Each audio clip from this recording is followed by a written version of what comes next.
Good morning. Good morning.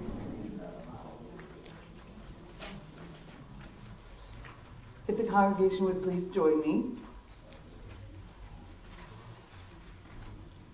We light this chalice as a celebration of the life we share together.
Welcome to a new story. Welcome to a day unwritten. We gather to speak of possibilities. We remember the losses, we celebrate the victories, we embrace the possible over the probable, weaving a story of hope. Join us in the new story. Join us in the day unwritten. Join us in the future of possibility. Good morning and welcome to the Unitarian Universalist Congregation of the Low Country. My name is Charlie Tyler. I'm the pastoral minister here. It's my privilege to be a part of this and to look out on the many faces here that have managed to just look past the cold and the snow on the ground and come here anyway. So I hope that this is going to be a meaningful time for you. We have a very special service for you. As Friction Farm will be performing during the service, they have the message today. It will be in music. So I'm looking forward to having Aiden Quinn, and Christine Stay perform today. And so let's make Friction Farm feel welcome.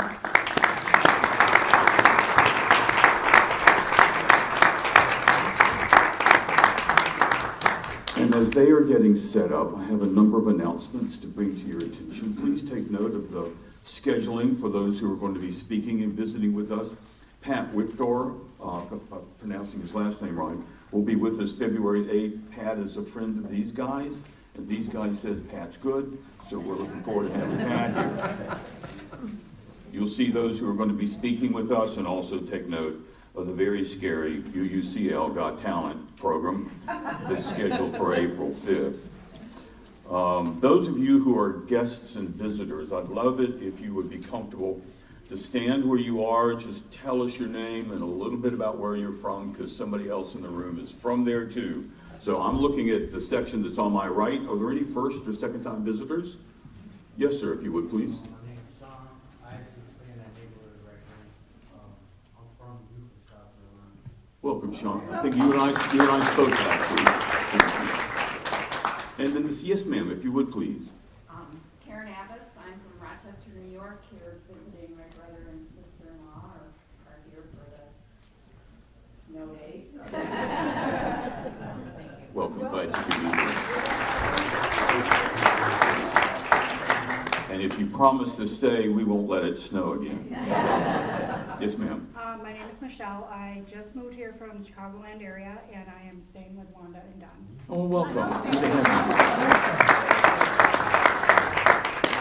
Anybody else in this very active center section? Oh, wait, one more over here. Oh, yes, if you would, please. My name is Faith, and I live over here. Well, welcome. You're too cool to sit with your dad. I get that. She goes, On the, again, back to the middle. Anybody else? On the my far left, your right. Any first or second time visitors? Welcome, all of you. This is a special time, and I want to, yeah, let me have that for a second. Thank you. So for those of you who are guests, these cups, this color, is waiting for you at the coffee bar. So as you're going out, I would like to ask you, if you'd like a cup of coffee, take this cup, so we know that you're a guest with us. And then at the same time, we promise not to make you miserable.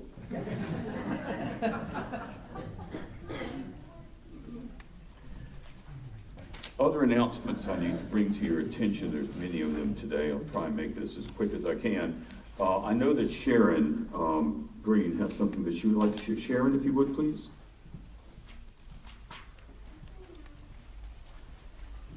Okay, I have two quick announcements for you. A reminder that we're doing a Share the Plate today. So when the collection plates come around, any cash that is not designated for another purpose is going to be donated to the UUA Disaster Relief Fund, and that is going to be going to the victims of the fires. And the checks need to be made payable to UUCL, Noted Disaster Relief Fund. We will be cutting one check and sending it to the UUA Disaster Relief Fund. If you have cash and you put it in the collection plate, any undesignated cash will go to the Disaster Relief Fund. If you want it to go to another purpose, it needs to be in an envelope with the information. So I have envelopes here in case anybody needs one. When I'm done here, you can raise your hand and I'll distribute an envelope and a pen so you can do that. That is one announcement, and the other one is anyone who has made donations in the last 12 months should have received a statement in the mail, in email, I should say. It might have gone to your spam, so they just went out yesterday. If anyone should have gotten a statement and did not get one, let me know and we will look into it and make sure you get your needed information so you can file your taxes, because it's all tax deductible. So any questions, you can see me after the service. Okay? Does anybody need an envelope? No? Wow. You guys are good.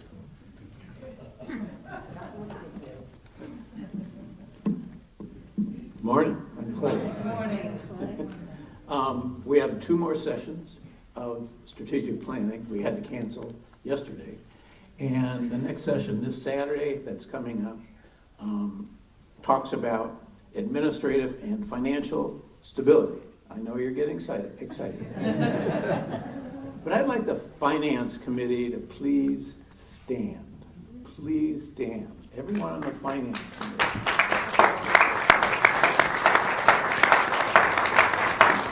Don't sit down yet. Don't sit down yet. This committee is critical and needs help. Lots of stuff goes on, and you coming to the strat planning session at 10 o'clock next Saturday will mean a lot. Thank you, guys. And I think that's everything except Friction Farm. Lynette and I were here last night, and they were incredible. They were just beautiful together. They've been together for 30 years, and just that, they ought to get a stand.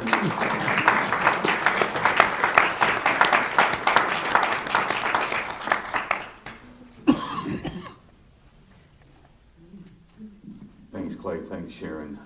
Movie night is coming up. Wednesday, February 5th. We will be watching and talking about the 688. 68888. 688. That's the movie.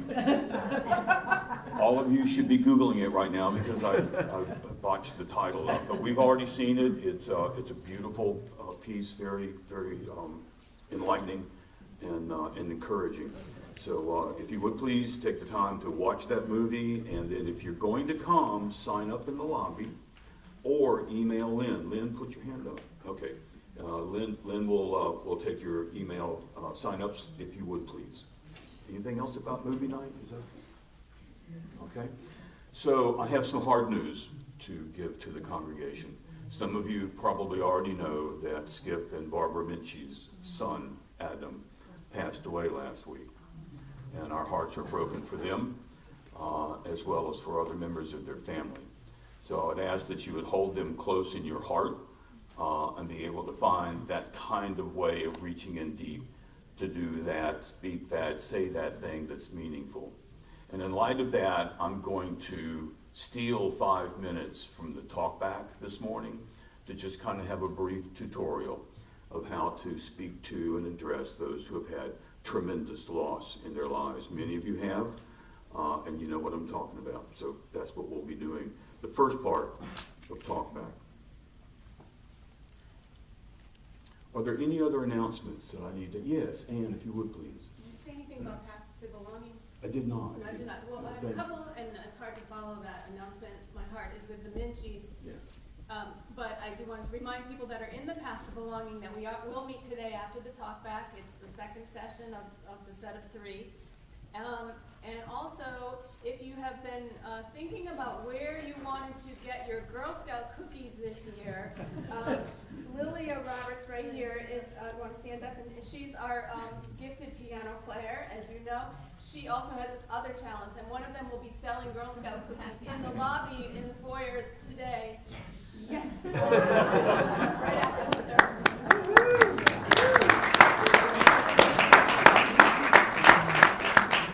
Thank you. Any other announcements? So I'm going to turn this part of our service over to Friction Farm for opening words, if you would please. Thank you. Our opening words come from the author James Baldwin. You have to decide who you are and force the world to deal with you, not its idea of you.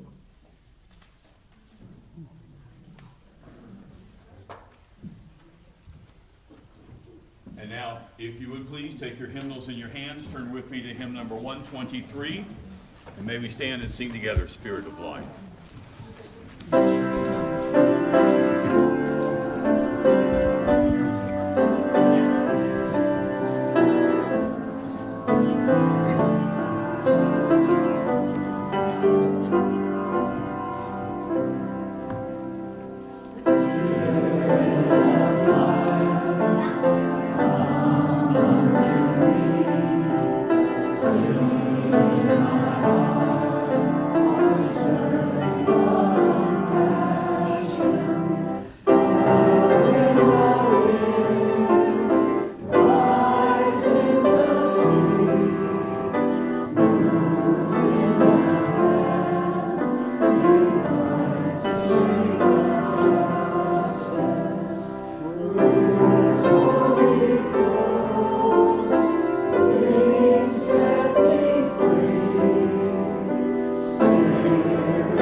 On behalf of Sandalwood Food Pantry and Bluffton Self-Help, thank you for your continued support for the non-perishable food items.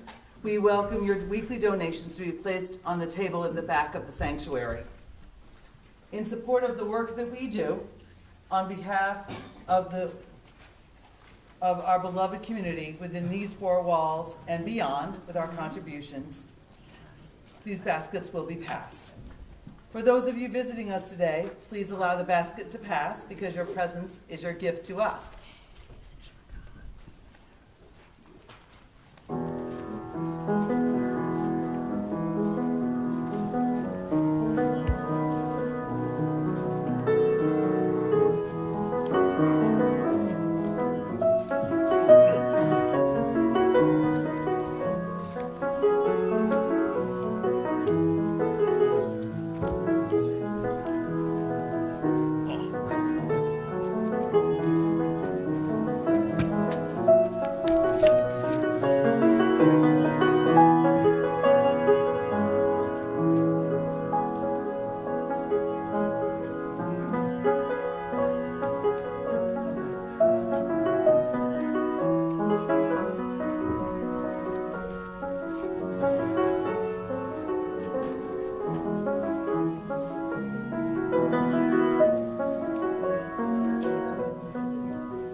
Wow, thank you for sharing your abundance with us today. We so greatly appreciate it.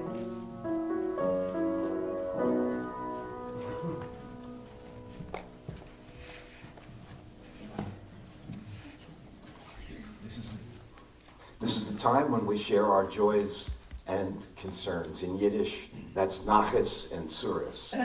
Nachas is when your granddaughter tells you she's marrying a doctor, and suris is when your granddaughter tells you she's quitting college to travel around the country on her motorcycle. In sharing our joys and concerns, we can celebrate with each other, and in voicing our concerns, we can find support to help lighten our burdens. If you have a joy or concern, please come forward, take a stone from the basket, share your joy or concern, and then place your stone in the cairn. And of course, please, no announcements or political commentary. Thank you.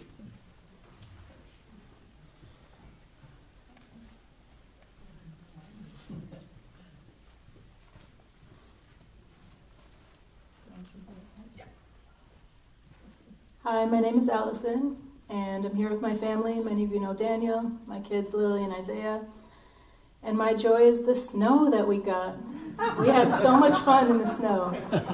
And I know many of you are from up north. I'm from Michigan originally, so I grew up with snow days, school off, and so, you know, we don't get that much down here. The last time was 7 years ago, and it was right before we moved here. So we were so happy to get outside and build snowmen. We built a snow fort. We went sledding on boogie boards. And so I'm just thankful for that. Yeah.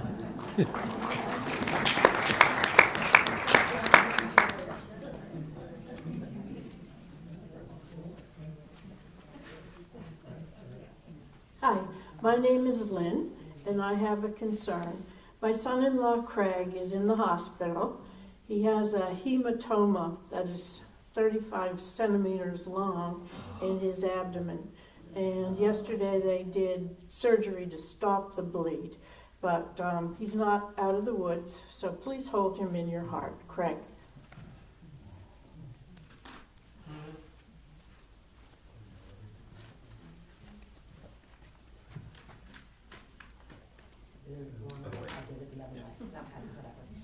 Okay, hi, I'm Val. My joy is that I have a place today to come with like-minded people after the week that we've had. And my concern is a dear, dear friend of mine is in Savannah Memorial with kidney and liver failure. And her 3 daughters have come from around the country, you know, to be with her. Hopefully I'll get to see her tomorrow. She's finally in a regular room after 4 days, you know, with the snow and the weekend, nothing happens. So if you can keep them all in your prayers, because they definitely need them. Thank you.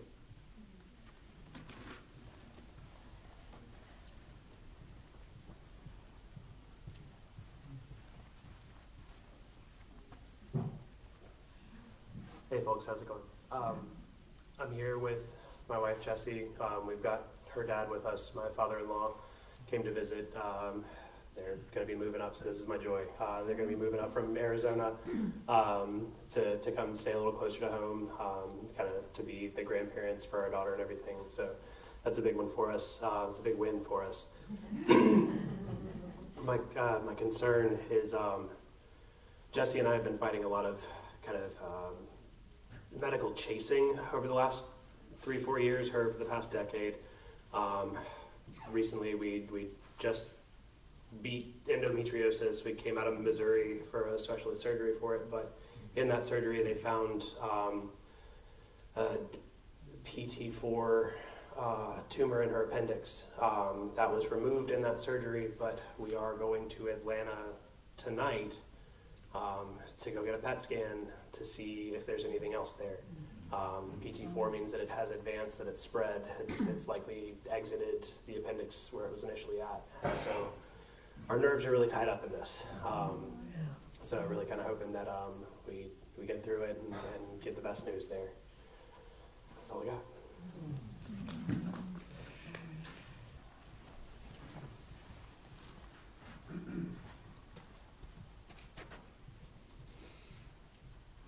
Hi, I'm Leslie, and earlier this week, some of us were in the doldrums, and I got a call from Rachel, and she said, let's get together. And there's never been so much love and laughter at a dinner table than this week. And we laughed beyond midnight, and it was a wonderful, wonderful thing. So we're our people. Thank you.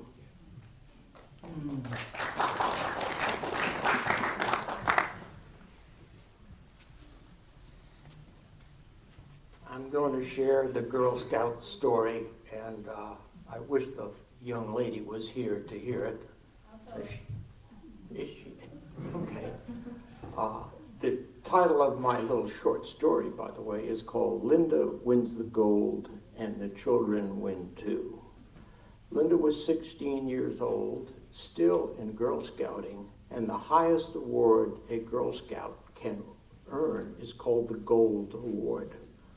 So Linda wrote a book with dots to dots and all kinds of illustrations. She made 100 copies and donated it to Children's Hospital, St. Louis, Missouri.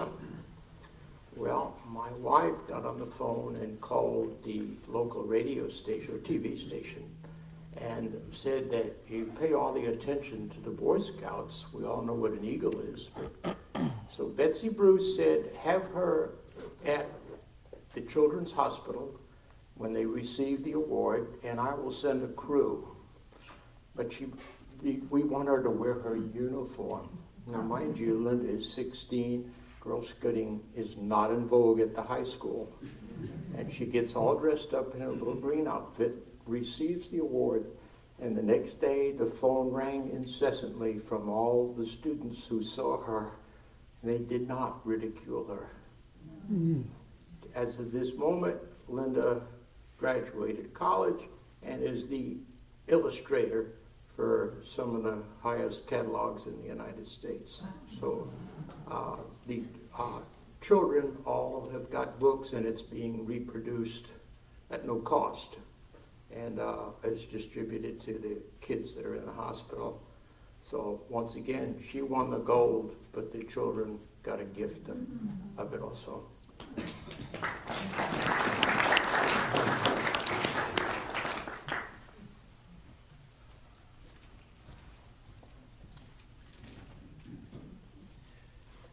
I'll place 2 stones in the cairn for the joys and concerns that remain unspoken. I will also offer a stone to remind us of the children we've lost to gun violence. If you would kindly take your hymnals in your hand and turn to affirmation 578.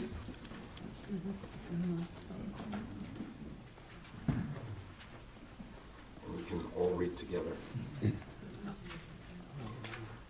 We can never make the world safe by fighting. Every nation must learn that the people of all nations are children of God and must share the wealth of the world. You may say this is impractical, far away, can never be accomplished, but it is the work we are appointed to do. Sometime, somehow, somewhere, we must ever teach this great lesson.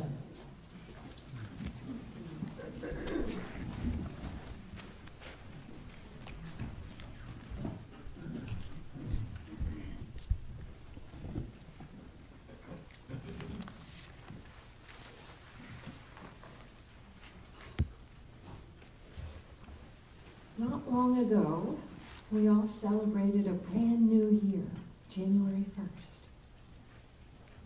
Why do we do that? What's so special about January 1st?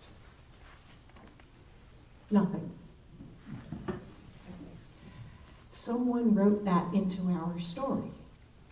Did you know that until 1752, the British Empire, which included us at that point in time, did not recognize that date as the new year? It had been March 25th for the previous few hundred years. But you know, men with titles, they get to decide such things. And in that case, it was Lord Chesterfield who said January 1st. Accepted history is always written by the victorious. cartography is the work of winners. Headlines are the voice of writers with the biggest pen or the biggest microphone.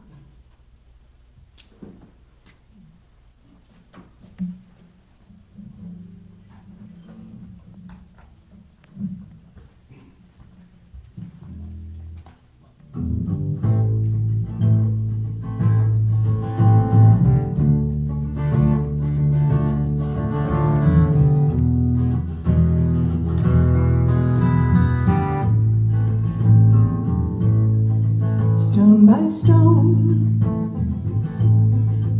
built a wall, placed by hand, 3 feet tall. Keep mine in, keep yours out. Give us both something to worry about. Let the walls stand strong in your field. You know how she'd like to roam. Let the walls stand strong in your field. Keep your trouble at home. Here on this hill, we made a stand. Follow the orders of higher command. 600 years we held the line. Now it's Belfast, Berlin, and Palestine. Let the walls stand strong in your field. You know how she'd like to roam. Let the walls stand strong in your field. Keep your trouble at home. It started with land, things that we found, all we could gather or grow from the ground. Fight for our name, defend our King. Now we worship all the petty little things. Let the walls stand strong in your field. You know how she'd like to roam. Let the walls stand strong in your field. Keep your trouble at home.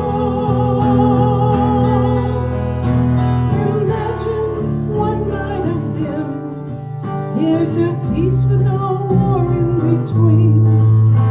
If we saw the good and the bad, and walls built by other hands, didn't waste our muscle and mind, spend our precious time to burn it, to maul it, set cannons upon it. Imagine what would be if we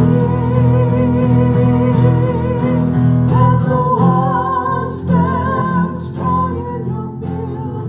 You know how she'd like to roam.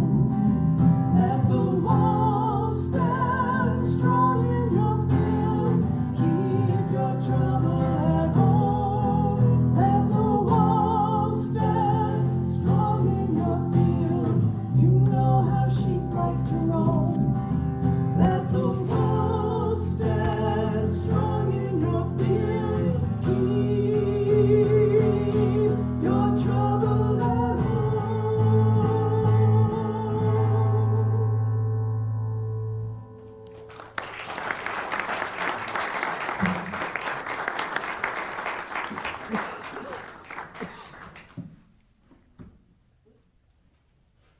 For generations on generations, the foundation of our stories has been shaped by someone else. The myths, the legends, the histories, they all get retold, and along the way, they change. A little and a lot.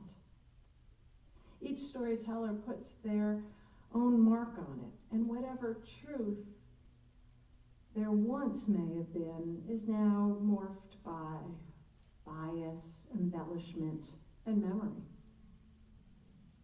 There isn't much we can do about that. Although the knowledge of it does cast a different shadow for me as we uncover more nuances to history, a more complete version than the one we may have learned at school emerges. And we can continue to rewrite our own stories based on that knowledge, if we want to. But editing is hard work.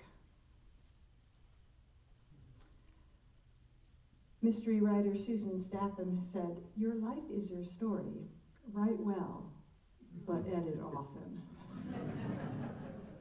So what about this moment, this right now? Who's writing your story? The historical concept of you, the immediate story, who's filling in the details, providing context, and expressing the outcome? So I'm a musician, a singer, a songwriter. That's a big part of my story. I'm self-taught, I know who my influences are, I have a point of view as a writer. I make musical choices based on my values as well as my sonic preference. That's my story. Now, but for years my musical story was written by other people, not by me. I had always loved music, so in junior high I tried out for the chorus. And the director recommended that I go out for sports. So I did. Because he was a teacher and an authority, so he must know something. And 12-year-old me didn't know anything. And he wrote my story based on him, his preference, his ability to teach me. And it took me decades to rewrite the outcome of that story. First I learned how to play an instrument, and then I started writing, and only eventually did I begin to sing. And Aiden and I were pretty quickly successful in music, but we didn't know that, because our story was still being edited by someone else. There were musicians who wanted to be in our band, we had fans, but that wasn't a success story to us. Because I thought a real job was when somebody else paid me regularly, gave me a paycheck, validated my worth. I thought that success in music had to be a record contract with some zeros at the end of it. So we pursued those things until we actually had a panic attack at the moment of an actual deal. Because, you know, my parents, the business leaders, the music magazines, they were the experts. They must know something, and 30-year-old us didn't know much. But fortunately, I was kind of saved by my love of music. I realized that a successful career in music would damage my relationship with music, and that's what really mattered to me. So I was absolutely willing to give up success because I wasn't willing to give up my love of music. We just kept playing, working at it a little bit, and now here we are, decades later, playing music and paying the rent. I've edited my story to make that my definition of a successful musician. I know that my artistic story is pretty fragile, so wrapped up in emotion and identity. So surely there are better examples I can give you, maybe other aspects of my story. Like when Aiden and I bought our first house, we started to write a new chapter in our story, responsible adulthood. Yeah, I know. You don't have a lot of faith in that with us. But we were unpacking, and we got a phone call, and it was from a home security company. And the person on the phone talked about an alarm system as an absolute need, a must. And they said I should be afraid of a break-in, of theft, of physical harm. But in fact, crime in our area was not up. There was very, very little violent crime that wasn't sort of personal in nature. And burglary specifically was very uncommon in our neighborhood. And we happened to know the truth. But what if we didn't? Would we trust that stranger on the phone? Would fear of others, mistrust, emphasis on our material possessions, would that become the foundation of our story? Talk about crime was a fairly big part of the recent election campaign. Crimes of violence committed by immigrants, crimes of living on the dole committed by lazy people. The perception that there's something to be feared makes us vulnerable. And absent the real numbers, it's easy to make that scary landscape the backdrop to our story. And that narrative can seep into our story in so many insidious ways.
fact check, we read, we believe in science. And still, the news media, they always pick and choose the stories that they highlight and the ones that they bury. Plus, we seem to be heading into an era of less truthfulness, I guess is how I would call that. And as always, a lot of opinion is dressed up as something a little bit more. Lately, I'm seeing this constant stream of graphics and headlines that pit one thing against another. Like I saw a picture of Western North Carolina post-Hurricane Helene. And the caption read that there was still so much need in the area, which is a valid statement. But it went on to say that FEMA had left town to go support millionaires in California. Well, I live in Western North Carolina, and there's still a lot of support on the ground, including FEMA. And by the way, there's quite a few millionaires in Western North Carolina, too. Those two situations are tragedies, and they're not in competition with each other. If we chose to, we could be focused on something like climate change and preventing another tragedy, rather than worrying about who gets the most disaster dollars. We could do that as long as we're not distracted by someone writing a version of a story that ignores climate change. Maybe their version captures our attention.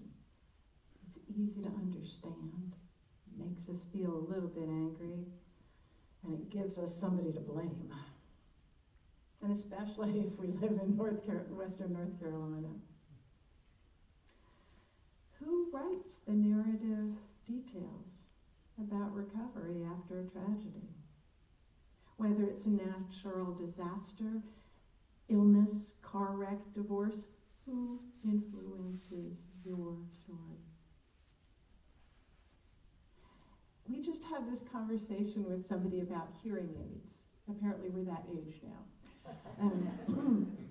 But he was complaining that Medicare didn't cover the best type of hearing aid, which I guess is valid, I don't know. But then he went on to say that they do cover gender-affirming surgery and don't have money left for hearing aids. The Journal of the American Medical Association estimates that there were 12,127 gender-affirming procedures of all types, including breast reduction or hair removal, that were paid for by Medicare across 4 years. 3,000 procedures a year. There are 56 million Americans over the age of 65. How many hearing aids do you suppose Medicare has covered? I don't know. But really, who cares? Those two things, gender-affirming care, hearing aids, not at odds with each other. Providing adequate medical care, that's the issue. But at the moment when we're angry about our own lack of coverage, it's easy to get angry about something else too. Anything else, as long as you're feeling the anger or the fear.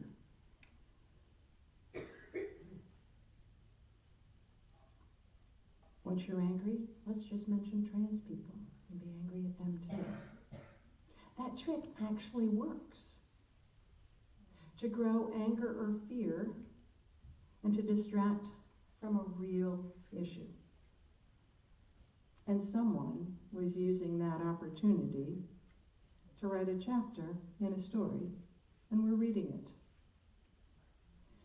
And we can call it nonfiction, fiction, or fantasy, but it does influence our own story in some way, our own personal story.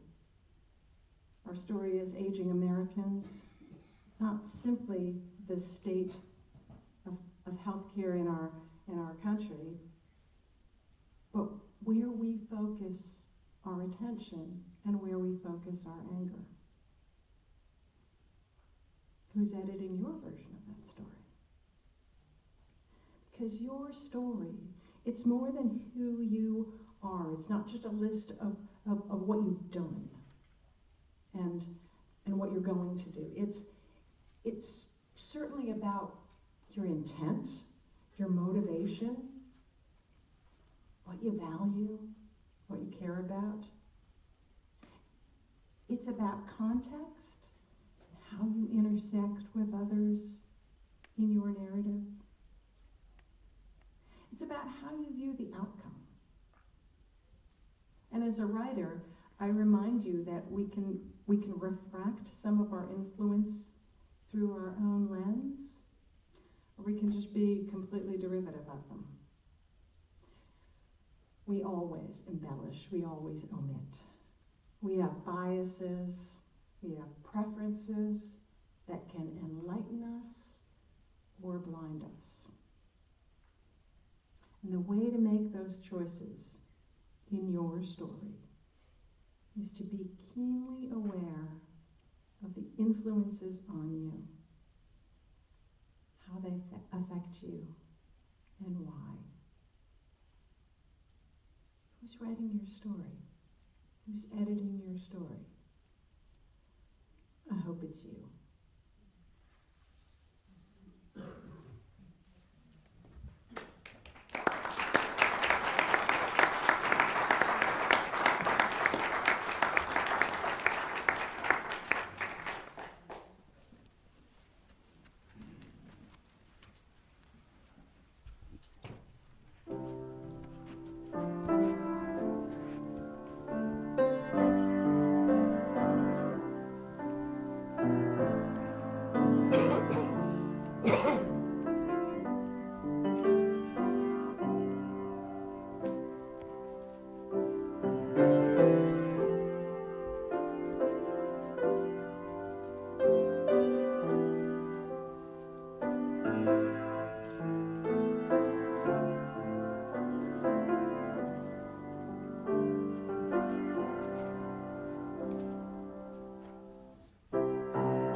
Turn with me, if you will, to hymn number, we'll lost at 318, We Would Be One.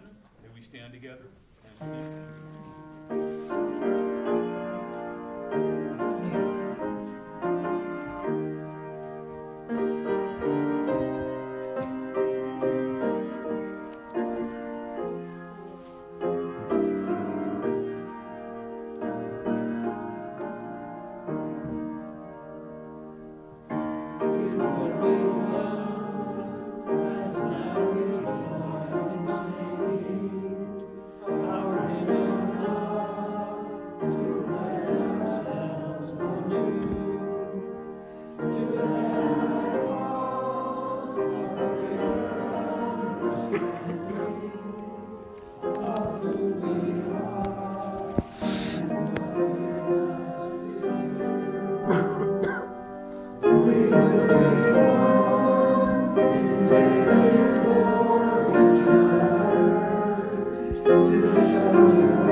Kristen and Aidan, thank you for being present and for deepening our understanding of our own stories and your own story. And may we continue to tell our stories so we may be free to set our own endings of those stories. You guys are awesome. Let's make them feel special.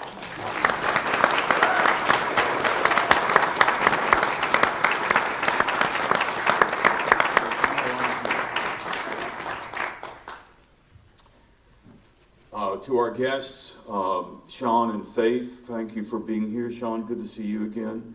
Let's see, Karen and Michelle, thank you for being here as well too.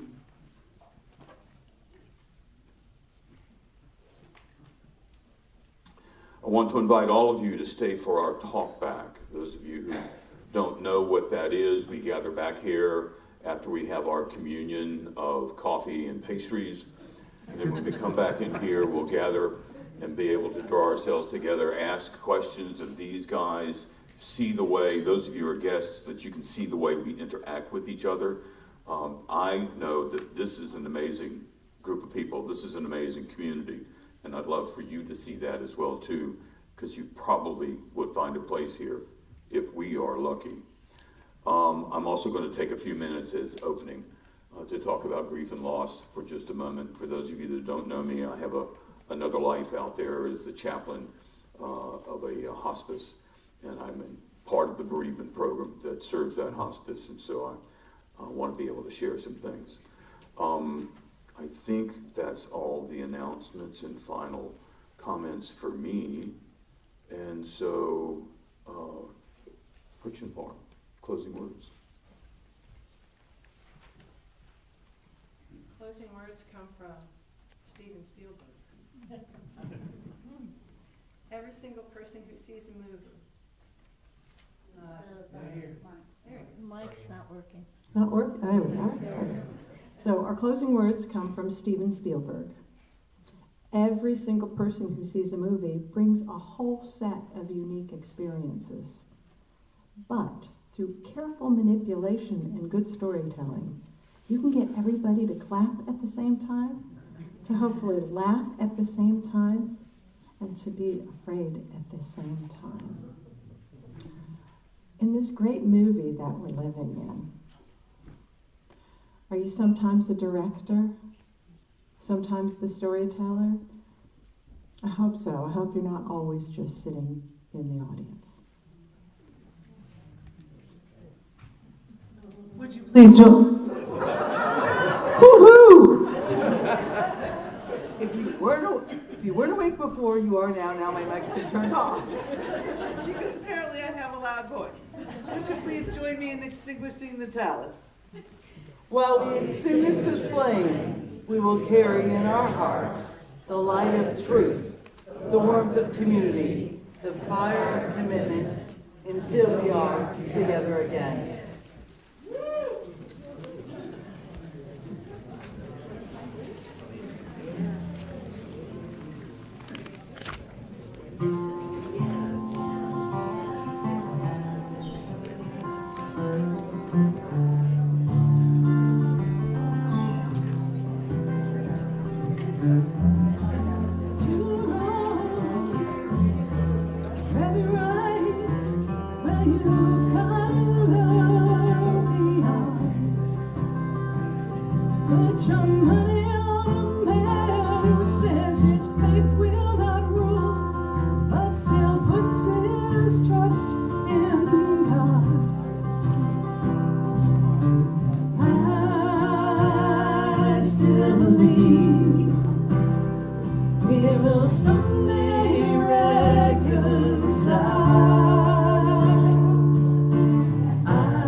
I still believe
know